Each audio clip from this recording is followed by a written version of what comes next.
तो जनाब परियां साडे मगर आ गए ना नारान आवे मेरा ना सॉफ्टवेयर अपडेट किया जी अस्सलाम वालेकुम। तुसी देख रहे हो लुकमान गोयरा न्यूज़ ते मैं तुहाडा दोस्त मोहम्मद लुकमान मानीपुरिया।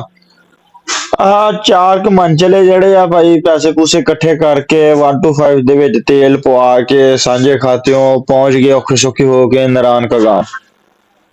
ਉਹ ਨਾਰਾयण ਕਗਾਨ ਪਹੁੰਚੇ ਆ ਉੱਥੇ ਜਾ ਕੇ ਇਹਨਾਂ ਦੇ ਅੰਦਰ ਦਾ ਜਿਹੜਾ ਕੀੜਾ ਉਹ ਜ਼ਰੂਰਤ ਨਹੀਂ ਕੀੜਾ ਜਿਹੜਾ ਉਹ ਅਮਰੂਦ ਦੇ ਵਿੱਚ ਹੀ ਹੋਵੇ, ਇਹਨਾਂ ਦੇ ਅੰਦਰ ਵੀ ਕੀੜਾ ਸੀਗਾ।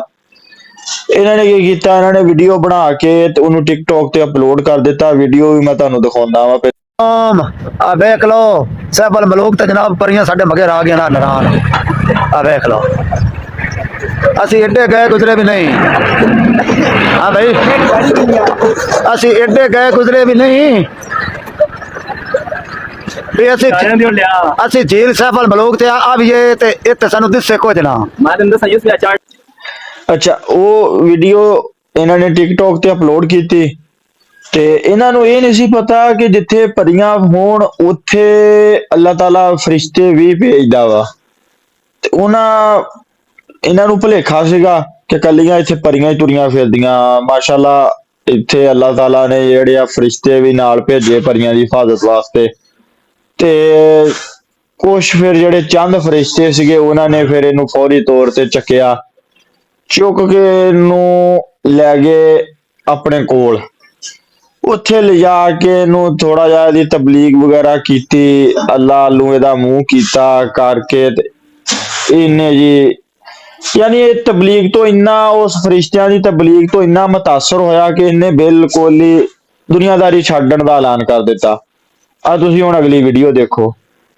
2036 में जब पे फैसलाबाद रैशियां ते मैं नारायण गया तो उत्थे जाके बनाई वीडियो जिदे विच खवातीन दे उत्ते नाज़ेबा अल्फाज इस्तेमाल किए गए शुगर मिला के ते वो वीडियो अपलोड हो गई ते मैनू फैसलाबाद पुलिस ने अरेस्ट किया।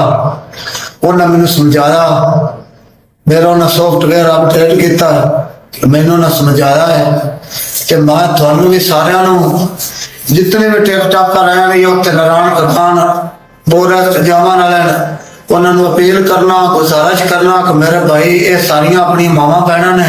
आ वीडियो तुसी देख ली, पहली वाली भी देखी है ते लास्ट वाली भी देखी है। यानी ये मुंहों मान रहा जी मेरा सॉफ्टवेयर अपडेट होया, अच्छे गलत बयानी कर रहा, फिर ये गलत बयानी कर रहा है। सॉफ्टवेयर अपडेट नहीं होया, इनू ਇਹਦੇ ਤੇ ਤਬਲੀਗ ਕੀਤੀ ਗਈ ਹੈ, ਤਬਲੀਗ ਦਾ ਅਸਰ ਆ।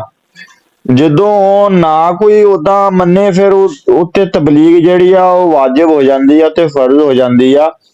ਤੇ ਬਾਕੀ ਵੀ ਮੇਰੇ ਸਾਰਿਆਂ ਨੂੰ ਇਹੀ ਭਾਈ ਅਪੀਲ ਆ ਕਿ ਕੱਲਾ ਪਰੀਆਂ ਨਾ ਦੇਖਿਆ ਕਰੋ, ਪਰੀਆਂ ਦੇ ਨਾਲ ਅੱਲਾ ਨੇ ਫਰਿਸ਼ਤੇ ਵੀ ਭੇਜੇ ਆ, ਫਰਿਸ਼ਤੇ ਵੀ ਦੇਖਿਆ ਕਰੋ। ਬਾਅਦ ਚੋਂ ਜਦੋਂ ਤਬਲੀਗ ਕਰਦੇ ਆ ਬਹੁਤ ਜ਼ਿਆਦਾ ਫਿਰ ਮਸਲੇ ਮਸਾਇਲ ਬਣਦੇ ਆ।